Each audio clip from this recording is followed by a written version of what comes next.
Good morning, everybody out there in Art 3 land. This is the new week, May 11th through the 15th, and we have a new theme for the week and a new set of assignments. I'm going to go ahead and break them down for you. First thing that I did is I have provided you a PowerPoint presentation, and I actually had it edited a few times this morning and last night to try to make it as clear as possible. A little bit of repetition in there, so maybe that's good, maybe that's not. You'll have to judge for yourself. Guys, let me go ahead and bring this up. Our PowerPoint this week is about an American sculptor named of Louise Nevelson and a form of artwork called assemblage. Assemblage is the three-dimensional equivalent to collage. So if we think of collage, you know we've done collages this year. They are two-dimensional. You cut them apart, normally use them from like magazines and paint and various things, and you cut and paste them and you put new things together. That's a collage. It's generally two-dimensional. Assemblage is three-dimensional, so you have to have stuff. You've got to have three-dimensional stuff. And I'm going to talk first of all about Louise Nevelson. She does work that we are kind of looking at this week and trying to make work that in some ways are similar to Louise Nevelson and in some ways maybe aren't. But let's go ahead and go over that. So let's go ahead and bring up that PowerPoint. Also in that PowerPoint, you're going to see this work. This is her work kind of in the background here where she has created, these real box-like shapes. I don't want to do that.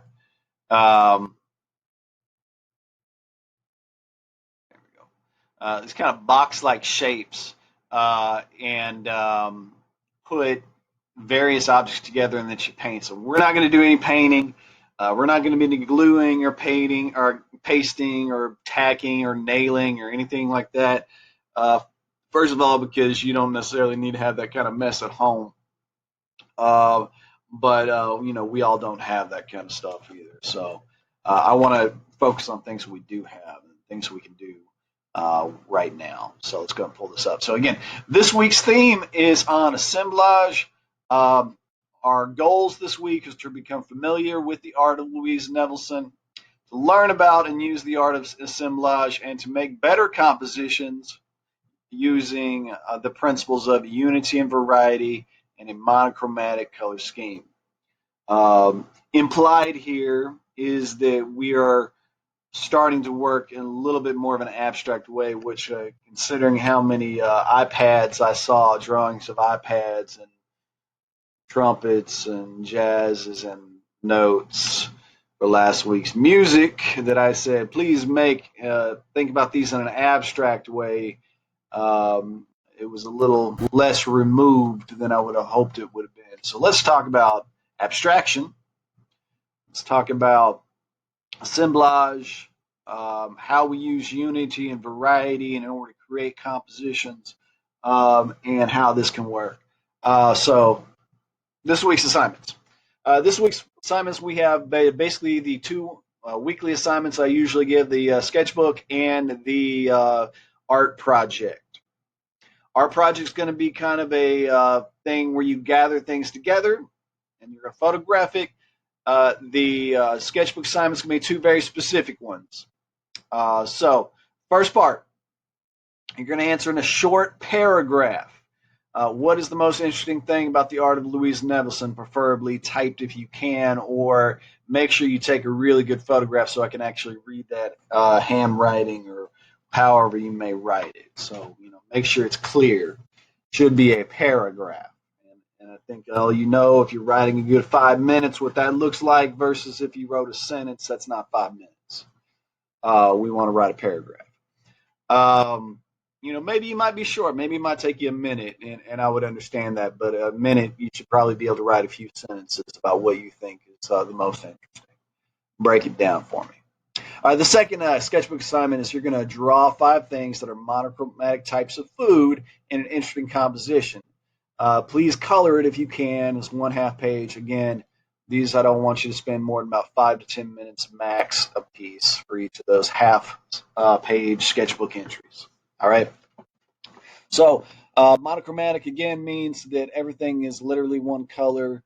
You're going to hear that a few times. And then example might be all foods that are the same color. An orange, so like an orange fruit, an orange Starburst candy, cheesy flavored Doritos, a carrot, and pumpkins arranged together in an interesting way could be a monochromatic composition. The creating a unique monochromatic assemblage. I've got some guidelines I'm going to break down for you later. Read through that now if you'd like to, or we can read through it later. I've got a little biographical information for you to read here on Louise Nevelson. She was a powerhouse figure of the 20th century when it came to modern art and making modern art. And her work you can see in Texas and Fort Worth Modern, and the Dallas Museum of Art, and the Houston Museum of Art, in the Menil Collection, among so many other places. And you can spot her work pretty easily as well. And I think for an artist to be able to create something that stands out as well as Louise Nevelson has done throughout her life is quite a remarkable accomplishment. But let's go ahead and look at a little bit of what she does. Again, in the background, there was a video, no sound to it, that I played earlier about Louise Nevelson as a sculptor. Uh,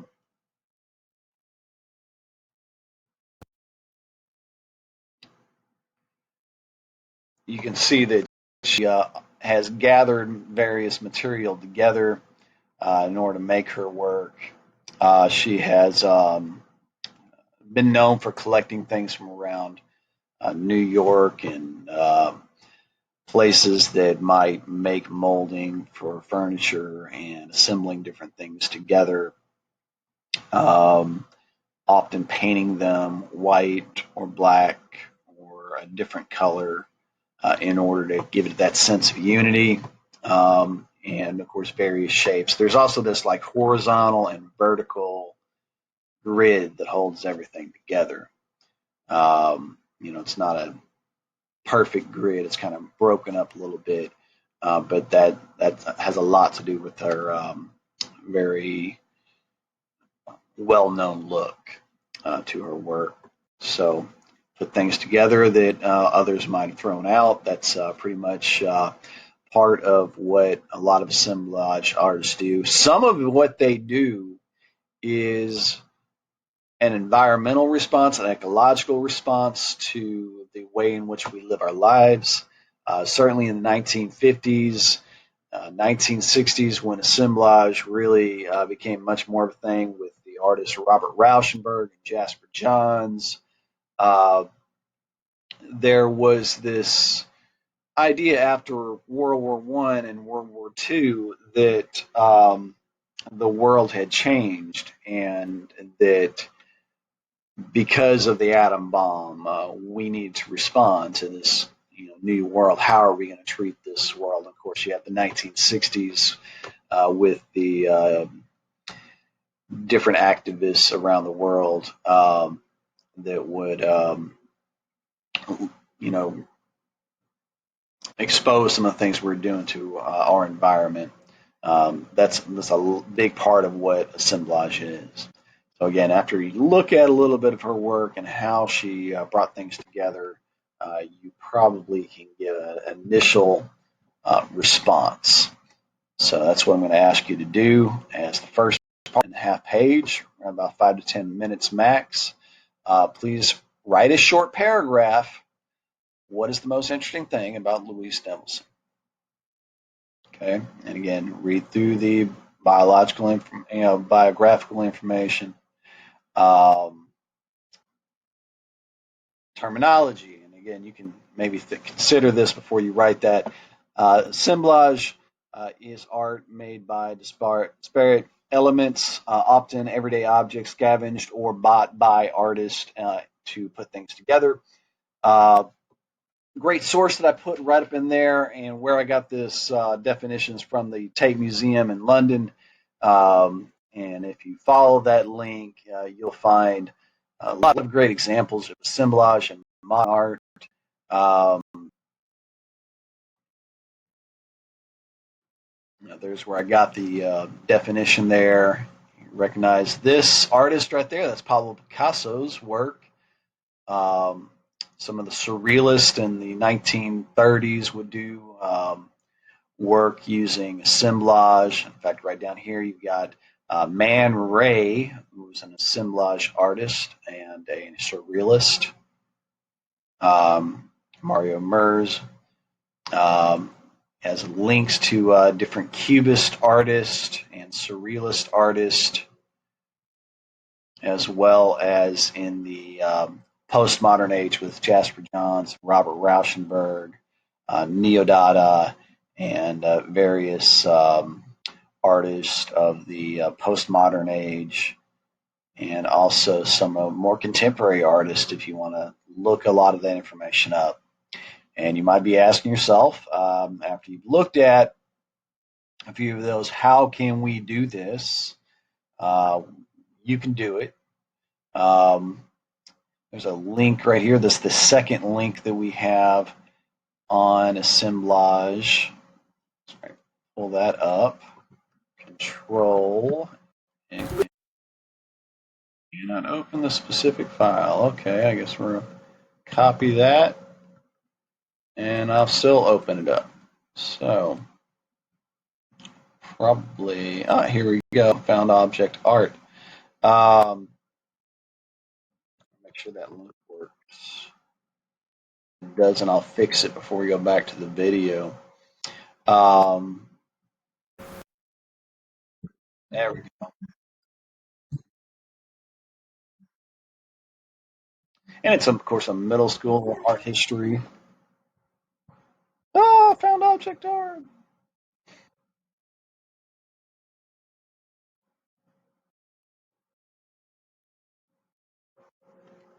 Okay, so I'm going to go ahead and let you open that up on your own time and watch that all the way through. I want to get through with this presentation so it doesn't take forever. Um, but that's a little bit about how assemblage works. What you may be asking at this point is, how in the world are you going to do it? And I want to just let you know straight away that kids do it, you can do it, all of you can do it. It's not a hard thing. I'm very aware that you guys don't have art materials at home, at least most of you don't. So let's talk about what you can do. So let's talk, first of all, what are the guidelines with this week's art project? What do you have to do? So first of all, you do not have to paint or draw anything, and probably you should not paint or draw. You will take time to gather together monochromatic objects, and this can be from around your house. It can be from walks to the park. You can imagine gathering objects from nature could be something that you do.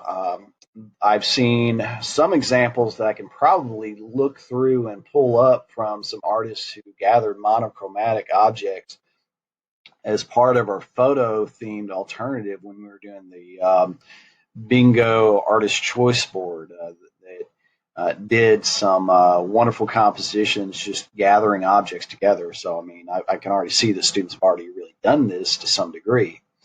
You're going to gather these objects and put them together in an interesting way to photograph. The big question is, how do I make them interesting? And so we'll talk about how to do that in a little bit. And if you're not sure, you can take more than one photograph. So maybe you arrange it 3 or 4 different ways. You can maybe edit yourself, because you'll probably understand what looks better. And you could also maybe submit, 3, 4, 5 different photographs of the same objects, just recomposed in different ways. And I can imagine that would be fun to look through, to be honest. You can make this look 3-dimensional, and you can make this look 2-dimensional. So let's go through that a little bit. Take time to gather some objects that are monochromatic. In these 2 examples, the people who put them together gathered basically red or pink objects, and gather them together. Obviously, if you change the background, you change the overall look of the composition. If you are including objects of certain nostalgia, love, the holidays, Christmas, maybe the car looks old fashioned, and so does this naughty stocking here from Santa. Um, official hug tester, all of those things have a certain feel about them, as does this right here. Um, these are mostly buttons and beads, and it has another type of feel to it. And of course, the changing background can change the way we think about them. So, find an interesting way to compose them. You can leave spaces. You can bunch them together. How you compose them is up to you. You can make it a shape. I've seen people, make faces out of them. The one thing I don't want is, you don't want to have like 5 objects. You probably want to have like 20 objects, that are the same color. So the gathering is the important part. You have all week to gather objects together. So you don't have to post stuff on Monday. You got to post on Friday. Don't wait till Friday to get started. Get started earlier. Okay. And if you're not sure, you can choose more than one photograph. Okay. So, think about what color are you going to pick. If it's monochromatic, if it's going to be a blue family, great. If it's going to be a yellow family, great. If it's going to be a green family, great. Whatever you do choose, stick to it. Pick all black. You can do that. These are food containers, obviously, that are arranged in certain ways, very much like Louise Nevelson. So it can be 2-dimensional. They can be 3-dimensional. You can find ways to stack them or lay them out. Again, I am not expecting that you use wood glue and all of that stuff. You can make it 3-dimensional, and if you want something that you keep for a while, you could always do that. I'm mostly expecting a photograph that can be manipulated and changed as you see fit, rather than something that's necessarily permanent. So in a way, this is a way to make art that's not permanent. I've got a video here. Let's go and bring that up a little bit. And I think I might turn down the sound a little bit and talk about it, and encourage you also to look at the video on your own. And you can see like interesting notes on Louise Nevelson. Kind of funny. So she, in this case, took a lot of silver objects. And I'm really hoping I don't get like everything from your garage for everybody. Be unique, guys. But how's she arranging them? So notice she's got these vertical lines that she's created, laying them out in certain kind of ways, vertical and horizontal. You got like these repetition of circle shapes. Looks at it from a distance. Ba, ba, ba, ba, ba, and thinks about how it's arranged, how it looks overall. You would do something like this and then take a picture of it. Let's see what this artist does next, is kind of move things up into the camera frame that much better. Tips on taking photograph haven't really changed a whole lot.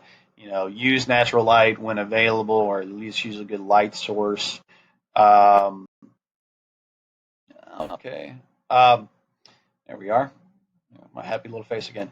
Double. Yeah. Anyway, so think about repetition of the shapes. The circle shapes are all over the place here. This 1, 2, 3, 4, 5 different horizontal objects. These vertical objects here. How it's lined up with the side of the camera is important. Don't just throw stuff down. Louise Nevelson didn't just throw it down. Everything was arranged in a certain order. Play with the order a little bit. Make it look purposeful. Again, these are some kids' art, some professional art, but some assemblage. So, before you start on that, and this is due on Wednesday for both sketchbook exercises, do the second sketchbook exercise, which is a 5 to 10 minute max. You're going to take a picture and post a picture of the entries when you're done, but you're going to draw 5 things that are monochromatic types of food in an interesting composition.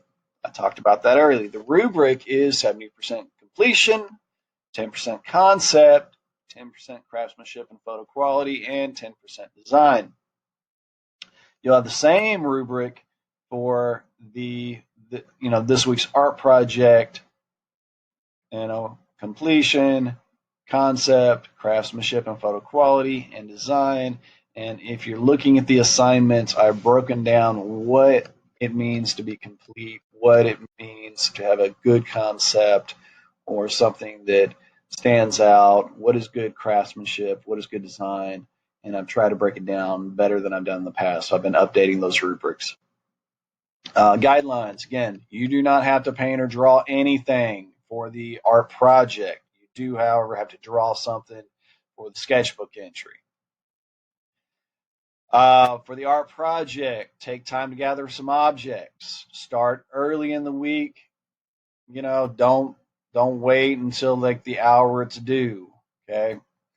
You'll arrange these objects in an interesting way and photograph them. If you're not sure, take more than one photograph, and you may look at two-dimensional. It may look two-dimensional or three-dimensional, and then post a picture of the artwork you create. Final announcements. There's no more late work that I will be accepting after May the 20th, and we're going to be wrapping up the school year and all your grades, so please do not be late. If you're behind and or need any help, please contact me. Distance learning can only help you. It cannot hurt you. And if you have been keeping up with all your work, I really want it to help your GPA. Why? Because this is hard, learning and teaching this way. So it should pay off for those that have been able to keep up with all or most of their work online. And in fact, if some of you might have noticed that I gave you a happy little average and I replaced some grades that might have been a 0 because you've been keeping up with your work, or that I feel like you deserve it, and I feel like the work you've done so far should replace those maybe time or two during distance learning you got behind, and you might see that in the future. So I need you guys to do your best, and I'll help you out as I can prove to my administrators that I think that you deserve it. Okay, so no one expected or wanted this. I do miss all of you. Every day. I miss seeing you. I love seeing your artwork, so please keep it going. If you have problems, email me, let me know. Okay? Stay in touch. The best thing you can do for me to help you. So it'll be faster if you look it up. That's basically what I'm saying. Guys, I hope that you can do this well. I think this will be a fun assignment. That's why I created it. I got a lot of great photo alternatives last week, and I'll probably be posting a few. I got so many wonderful ones from so many students. So I'll be posting a few more examples of that and some of the things that stood out that you guys turned in for the music themed one this week. We'll probably be doing a nature themed assemblage type thing the following week after this week.